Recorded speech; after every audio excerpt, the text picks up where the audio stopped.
Hello everyone. तो बेटा हमारा लास्ट टाइम जो टॉपिक हुआ था दैट इज डाइसैकेराइड्स, ठीक है। अब हम उसके आगे का टॉपिक देखते हैं दैट इज पॉलीसैकेराइड्स, ठीक है। अब पॉलीसैकेराइड्स का मतलब हमने क्या देखा था, जब पॉलीसैकेराइड्स होता है, पॉली का मतलब क्या होता है मेनी, और सैकेराइड्स का मतलब होता है कार्बोहाइड्रेट्स, मतलब ऐसा कार्बोहाइड्रेट्स जिसके अंदर में मोनोसैकेराइड जो ये लॉट्स ऑफ क्वांटिटी में रहेंगे, मतलब बल्क के फॉर्म में रहेंगे, ठीक है। अब उसका हमें क्या करना, स्ट्रक्चर देखना है। मतलब मोनोसैकेराइड्स में हमने इसके पहले क्या देखा, पहले सिंगल पढ़ा, फिर उसको ज्वाइन किया, ठीक है, मतलब डाइसैकेराइड्स किया। दोनों के बीच में आपको क्या मिला, एक लिंकेज मिला, ठीक है, जिसको हम ग्लाइकोसिडिक बॉन्ड या फिर ग्लाइकोसिडिक लिंकेज बोला। अब वही प्रोसेस हमें कंटिन्यूअसली करना है, तब जाके आपका पॉलीसैकेराइड्स बनेगा। समझ में आ रही बात। और जैसे ही आपका पॉलीसैकेराइड्स से टॉपिक खत्म हुआ, समझ जाना बेटा कि ये चैप्टर्स के अंदर में आपका कार्बोहाइड्रेट जो चैप्टर है, मतलब टॉपिक है, वो फिनिश हो जाएगा, ठीक है। अब पॉलीहाइड्राइड्स, सॉरी पॉलीसैकेराइड्स, पॉलीसैकेराइड्स का मतलब क्या होगा, अगर हम इसको लिखे कुछ, पॉलीसैकेराइड्स का मतलब होगा मेनी शुगर यूनिट्स, ठीक है, मेनी शुगर यूनिट, ठीक है, मेनी शुगर यूनिट बोलो, या फिर हम उसको बोलेंगे मेनी मोनोसैकेराइड्स, ठीक है। क्या बोलते थे हम उसको, मेनी मोनोसैकेराइड्स। मोनोसैकेराइड्स का मतलब जिसके अंदर में इंडिविजुअल मतलब सिंगल क्या रहेंगे, कार्बोहाइड्रेट्स प्रेजेंट रहेंगे, ठीक है। अब जब हमने ये देखा था, अब ये जो मोनोसैकेराइड्स होते थे, पॉलीसैकेराइड्स का मतलब क्या होता है, मेनी मोर, ठीक है। अब जब दोनों एक दूसरे के साथ में जॉइंट होते थे, किससे जॉइंट होते थे, इट इज जॉइंट टुगेदर, हम यहां पे लिख सकते हैं जॉइंट टुगेदर, ठीक है, जॉइंट टुगेदर बाय किससे, ग्लाइकोसिडिक लिंकेज, ठीक है, ग्लाइकोसिडिक लिंकेज से ये क्या होते थे, एक दूसरे के साथ में जॉइंट्स होते थे। ग्लाइकोसिडिक लिंकेज में क्या होता था, वाटर मॉलिक्यूल रिमूव होता था और बॉन्ड का वहां पे फॉर्मेशंस होता था, ठीक है। थर्ड पॉइंट अगर देखें, अब ये जो है कौन, पॉलीसैकेराइड, स्टोर इन, स्टोरेज बोलो, या फिर स्टोर इन फूड मटेरियल, ठीक है, स्टोर इन फूड मटेरियल, ठीक है। और फूड मटेरियल कौन से आएंगे वो भी हम देखते हैं कि कौन सा आएगा। और लास्ट पॉइंट इसमें ध्यान में रखना कि ये जो है पॉलीसैकेराइड्स, ये होते हैं बेटा बिल्डिंग मटेरियल, ठीक है। क्या होते हैं ये, बिल्डिंग मटेरियल। अब बिल्डिंग मटेरियल की बात करें तो बिल्डिंग मटेरियल मतलब वो आपका घर बनाने वाला बिल्डिंग नहीं, अपने बॉडी की बात कर रहा हूं मैं, बॉडी बिल्डिंग्स, ठीक है। जो भी आपकी बॉडी के इंटरनल ऑर्गन्स है, उसका ग्रोथ है, उसका इंप्रूवमेंटेशन है, उसके लिए इसेंशियल होते हैं। साथ में इसकी स्ट्रेंथ इंक्रीज होती है, ठीक है, स्ट्रेंथ को भी क्या करता है, ये इंक्रीज करता है, या फिर अपने बॉडी पार्ट्स को सपोर्ट करने का भी काम जो करता है वो आपका पॉलीसैकेराइड्स करता है, ठीक है। अब ये पॉलीसैकेराइड्स के अंदर में हमने एग्जांपल्स देखे थे, आपको अच्छे से पता है कि पॉलीसैकेराइड्स के अंदर में हमने जब स्टोरेज इन फूड मटेरियल की बात करें, तो फूड मटेरियल में अगर हम देखें तो वो आता है बेटा स्टार्च, ठीक है। इसके पहले हमने स्टार्च देखा है, और स्टार्च जो है ये प्रेजेंट होता है प्लांट्स के अंदर में, ठीक है, प्लांट बॉडीज के अंदर में। अब पॉलीसैकेराइड्स की बात करें, अब प्लांट्स के अंदर में स्टार्च कैसे क्या प्रेजेंट होगा, तो आपको पता है अच्छे से, प्लांट जब अपनी दिन में फोटोसिंथेसिस की प्रोसेस जब करती है तो लॉट्स ऑफ ग्लूकोज तैयार करती है, ठीक है, साथ में ऑक्सीजन भी रिलीज करती है। क्यों, एक्सेस जो ग्लूकोज है उसको अपने अंदर बॉडी के अंदर में सेल वॉल जो होती है, सेल जो भी है, तो वहां पे वो स्टोर करके रखता है। क्यों, क्योंकि एट नाइट टाइम उसको पता है कि सनलाइट अब्सेंस होती है और उसे एनर्जी की रिक्वायरमेंट्स होती है, तो वो रिक्वायरमेंट पूरी करने के लिए प्लांट्स क्या आता है, जो एक्सेस अमाउंट ऑफ स्टार्च है उसको अपनी बॉडी के अंदर में स्टोर करके रखता है। एट डे टाइम्स जब रात को फोटोसिंथेसिस प्रोसेस अब्सेंस होती है, तो वही स्टार्च मॉलिक्यूल्स को ब्रेक डाउन करके वहां से ग्लूकोज मॉलिक्यूल वो एब्सॉर्ब करता है। समझ में आया, तो ये स्टार्च प्लांट्स की बॉडी में प्रेजेंट होता है। दूसरा है ग्लाइकोजन, ठीक है, कौन है, ग्लाइकोजन, जो हमारे एनिमल्स के बॉडी में होता है। इसके पहले हमने देखा कि जो ग्लाइकोजन होता है in the excess form of energy they are store in liver, ऐसा कुछ हमने देखा है। आई थिंक आपको बायोलॉजी में भी बताऊंगा कि जो ग्लाइकोजन है वो एनिमल्स के बॉडी में प्रेजेंट होता है in the form of glucose या फिर एनर्जी, ठीक है। तो ये फूड मटेरियल्स है। उसी प्रकार बिल्डिंग मटेरियल्स की अगर हम बात करें तो एग्जांपल है यहाँ पे जो आपकी सेल वॉल होती है, कौन, सेल वॉल, ठीक है। सेल वॉल ये ओनली कहां पे प्रेजेंट होती है, प्लांट बॉडी में, ना कि एनिमल्स में। और सेल वॉल जो होता है इसके अंदर में आपको अगर आप देखें तो वो सेलुलोज उसके अंदर में आपको दिखता है, और cellulose is the types of polysaccharides, ठीक है। अब पॉलीसैकेराइड्स से बाद में स्टार्च है, ठीक है। देन स्टार्च जो है, तो यहां पे हमने देखा कि ये जो पॉलीसैकेराइड्स है इसके अंदर में आपको स्टार्च, ग्लाइकोजन और सेलुलोज ये तीनों एग्जांपल्स इसके बेटा पॉलीसैकेराइड्स। अब इसके बीच में लिंकेज कैसा होता है वो हमें देखना है। तो फर्स्ट ऑफ ऑल हम बात करेंगे बेटा इसकी स्टार्च की, ठीक है, फिर हम देखेंगे सेलुलोज की, बाद में देखेंगे ग्लाइकोजन की, ठीक है। अब फर्स्ट ऑफ ऑल हम देखते हैं स्टार्च। अब ये स्टार्च क्या होता है, तो इसके पहले हमने देखा कि स्टार्च जो है ये क्या होता है, ये फूड मटेरियल्स होता है। स्टार्च जो है they are store in the food material, और फूड मटेरियल कहां पे स्टोर होता है, दैट इज प्लांट्स के अंदर में, दैट इज स्टार्च, ठीक है। तो हमने पहला पॉइंट देखो यहाँ पे क्या है, it is the store in food material in the plants, ठीक है। बाद में कहां मिलेगा, that is rice, potatoes, cereals जो है। तो आपने देखा होगा बेटा जब भी आपने चावल बनाने के लिए डाला तो जब भी वो उबालता है तो वहां से व्हाइट व्हाइट कलर का देखो एक सब्सटेंस बाहर निकलता है, देखते हैं, ठीक है। तो वो क्या है आपका, वो स्टार्च है। या फिर पोटैटोज अगर वो भी आप उसकी सब्जी बनाते हो उसको उबालते हो तो वहां से भी व्हाइट व्हाइट सब्सटेंस बाहर निकलता है, दैट इज कॉल्ड स्टार्च, ठीक है। तो राइस में भी मिलेगा, सीरियल्स को भी आप करो वहां से भी आपको व्हाइट व्हाइट पाउडर मिलेगा, ठीक है। वो क्या होता है आपका, that is starch. It is made up of, अगर हम स्टार्च की बात करें तो स्टार्च मेड अप होता है बेटा, उसके अंदर में हम कांस्टिट्यूएंट पार्टिकल्स देखें तो अल्फा डी ग्लूकोज होता है। अल्फा का मतलब क्या बताया था मैंने, जो आपका एरोमेरिक कार्बन है वो राइट हैंड साइड में OH प्रेजेंट होगा तो आपका अल्फा बनेगा। डी का मतलब क्या होगा, डी सीरीज का होगा, मतलब लास्ट कायरल कार्बन या फिर लास्ट असिमेट्रिकल कार्बन के राइट हैंड साइड में OH है तो डी आएगा। प्लस का मतलब क्या होता है, it shows the dextrorotatory angle, मतलब वो bending position right hand side में दिखा रहा है, दैट इज डेक्स्ट्रोरोटेटरी, और ये है ग्लूकोज। तो कौन सा है, स्टार्च के अंदर में हम उसका कांस्टिट्यूएंट पार्टिकल्स देखें तो वो है अल्फा डी प्लस ग्लूकोज या फिर अल्फा डी ग्लूकोज आप उसको बोल सकते हो, ठीक है। Now it is a non reducing sugar, ये हमने इसके पहले भी देखा है कि जो अल्फा डी ग्लूकोज होता है वो नॉन रिड्यूसिंग होता है। क्यों, क्योंकि उसके अंदर में जो कीटोजेस जो ग्रुप होता है और एल्डिहाइड ग्रुप होता है, इन दोनों में से ग्लूकोज के अंदर में एल्डिहाइड ग्रुप प्रेजेंट होता है और वो दोनों के दोनों ग्लाइकोसिडिक जो लिंकेज बनता है, बॉन्ड बनता है, उनके अंदर में इन्वॉल्व होते हैं। तो एक्सेस और एक्स्ट्रा वाला कोई वहां पे बचता नहीं, जो वहां पे क्या करें, न्यूली किसी को रिड्यूस करे, उसके कारण वो क्या होता है, ये हमने प्रीवियस क्लास में देखा है कि वो नॉन रिड्यूसिंग शुगर होता है ग्लूकोज, ठीक है ना। अब ये जो स्टार्च होता है, स्टार्च की अगर हम बात करें तो starch is made up of 2 different components, ठीक है। उसके अंदर में 2 डिफरेंट कंपोनेंट्स होते हैं, वो उससे मेड अप होता है। जैसे कि पहले की बात करें तो वो होता है आपका अमाइलोज, और सेकंड की अगर बात करें तो वो आता है आपका अमाइलोपेक्टिन, ठीक है। दूसरा जो है वो है आपका अमाइलोपेक्टिन। मतलब starch is included 2 different components, first is amylose and second is amylopectins. अब ये होते क्या है, अमाइलोज जो होता है मतलब स्टार्च जो है, स्टार्च ये 2 अलग पार्ट में डिस्ट्रीब्यूट होता है, ठीक है। अब उसके अंदर में अगर हम कंसंट्रेशन देखें, परसेंटेज कंसंट्रेशंस देखें तो अमाइलेज का कंट्रीब्यूशन होता है स्टार्च के अंदर में 50 to 20%, ठीक है, 50 to 20%। वही अगर अमाइलोपेक्टिन्स की बात करें तो 80 to 85% ऑफ स्टार्च प्रेजेंट, मतलब स्टार्च के अंदर में प्रेजेंट होता है, क्लियर। सेकंड की बात करें तो अमाइलोज ये होता है अनब्रांच होता है, मतलब स्ट्रेट चेन स्ट्रक्चर होता है, अनब्रांच होता है, स्ट्रेट होता है, सीधा सीधा, हम आगे के स्ट्रक्चर में देखेंगे।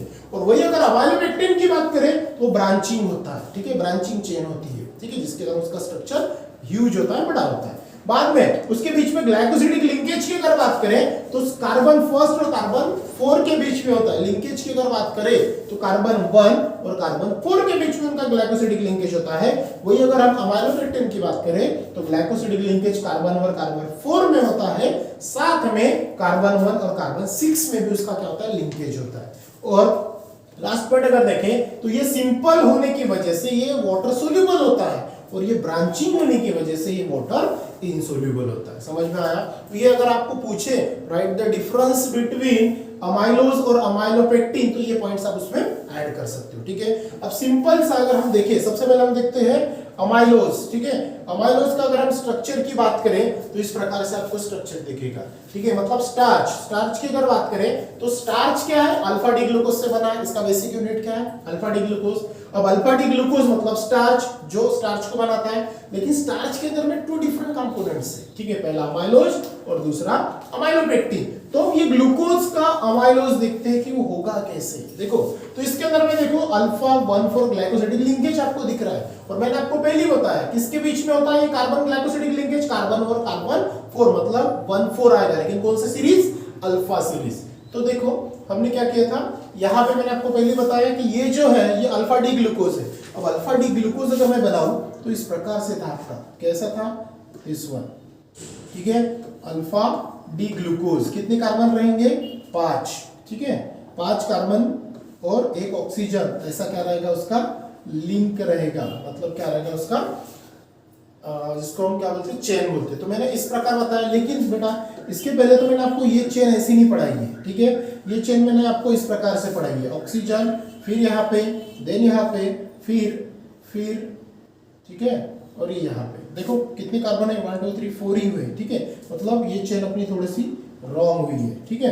यहाँ पे अगर हम देखें, एक कार्बन, दूसरा, तीसरा, चौथा, पांचवा, ठीक है, 1 2 3 4, अगर ये है तो फिर से 4 ही हुए, हमें चाहिए बेटा 5, ठीक है, हमें कितने चाहिए, 5, ठीक है, फिर से 1 2 3 4 ही हुए, ठीक है। एक सेकंड, ना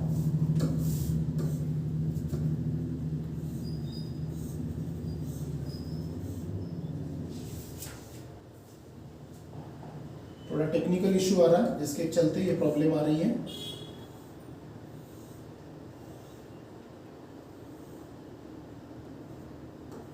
ठीक है, जस्ट अ सेकेंड, मैं वो इस हिसाब से न बनाते हुए इस प्रकार से बना देता हूँ, ठीक है।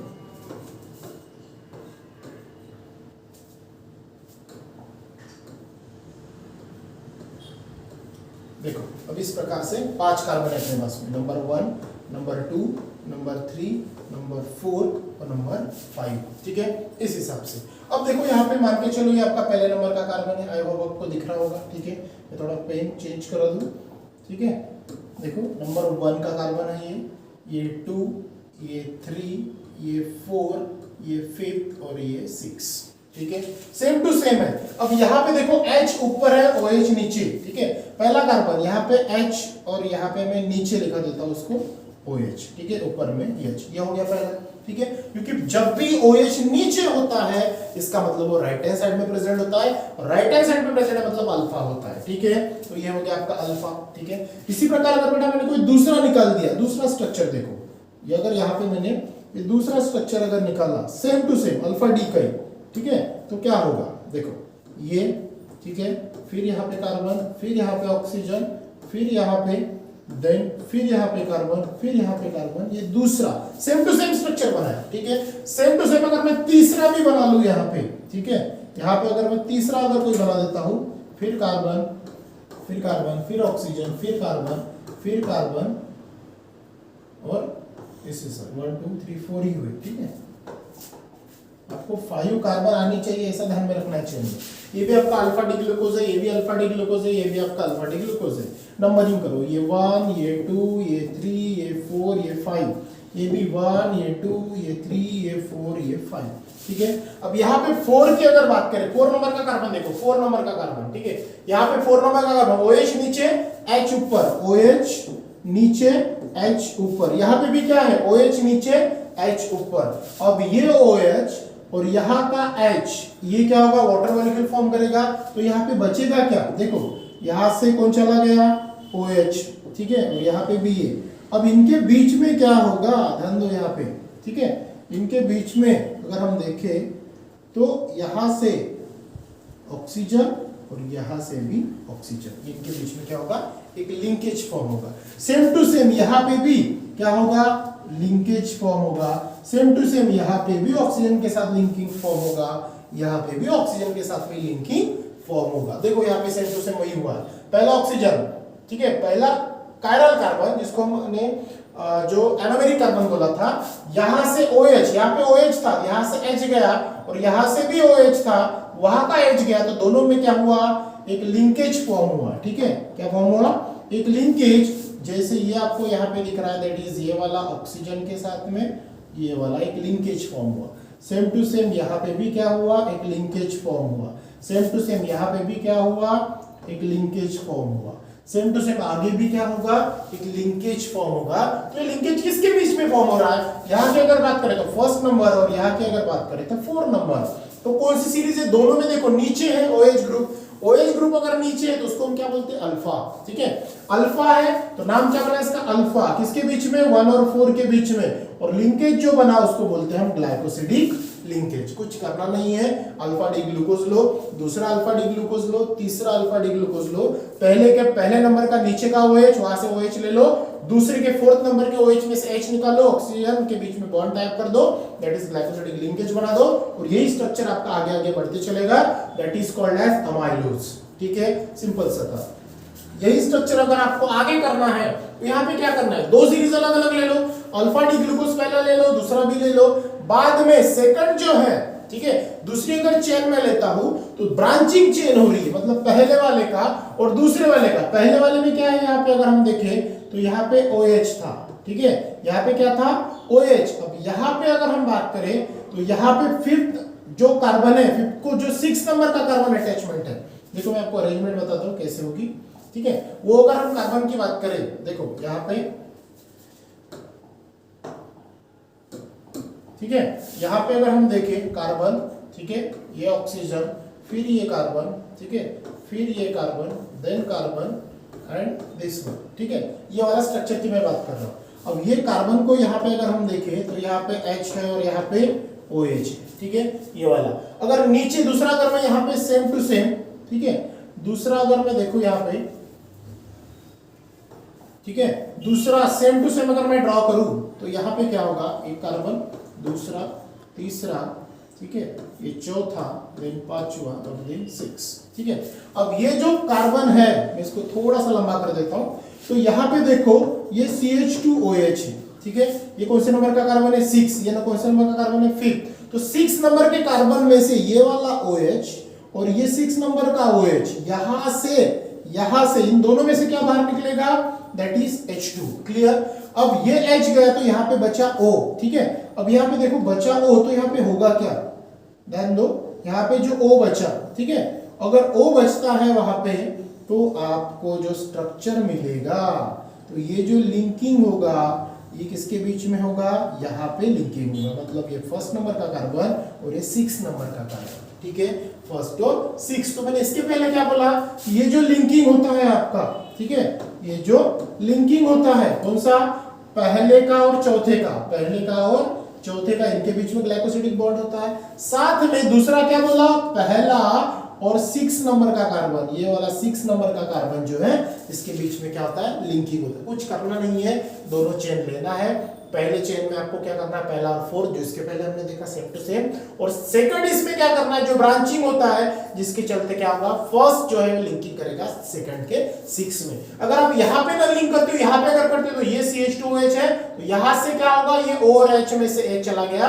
और ये O और ऊपर वाले के H के साथ में, सॉरी O के साथ में क्या होगा, उसका टाइप होगा। ये इनकेस आप यहाँ पे भी उसको क्या कर सकते हो, टाइप कर सकते हो। समझ में आया, ये था उसका सिंपल सा स्ट्रक्चर, ठीक है। अब उसको थोड़ा सा ट्राई करना। सेम टू सेम अगर हम सेलुलोज की बात करें तो सेलुलोज क्या होता है, बीटा डी ग्लूकोज होता है। बीटा डी का मतलब क्या होता है, वो जो OH ग्रुप है वो लेफ्ट हैंड साइड में होगा, लेफ्ट हैंड साइड मतलब ऊपर में प्रेजेंट होगा। हमने इसके पहले देखा कार्बन के ऊपर में OH होता है और नीचे H होता है, उसको बोलते हैं ऊपर का मतलब क्या होगा, लेफ्ट हैंड साइड, ठीक है। ऊपर का OH का मतलब क्या होगा, लेफ्ट हैंड साइड, और H ऊपर है और C और OH नीचे है, तो नीचे का OH मतलब राइट हैंड साइड। अगर ऊपर है तो उसको हम बोलते हैं लेफ्ट हैंड साइड मतलब बीटा, नीचे OH है मतलब उसको बोलते हैं अल्फा। समझ में आया, तो ये सिंपल सा स्ट्रक्चर था। इसमें आपको क्या करना है, बीटा डी ग्लूकोज लेना है, बीटा डी ग्लूकोज को फिर से बीटा डी ग्लूकोज के साथ में टाइप करो, कुछ चेंजेस है नहीं, सेम टू सेम स्ट्रक्चर है दोनों का।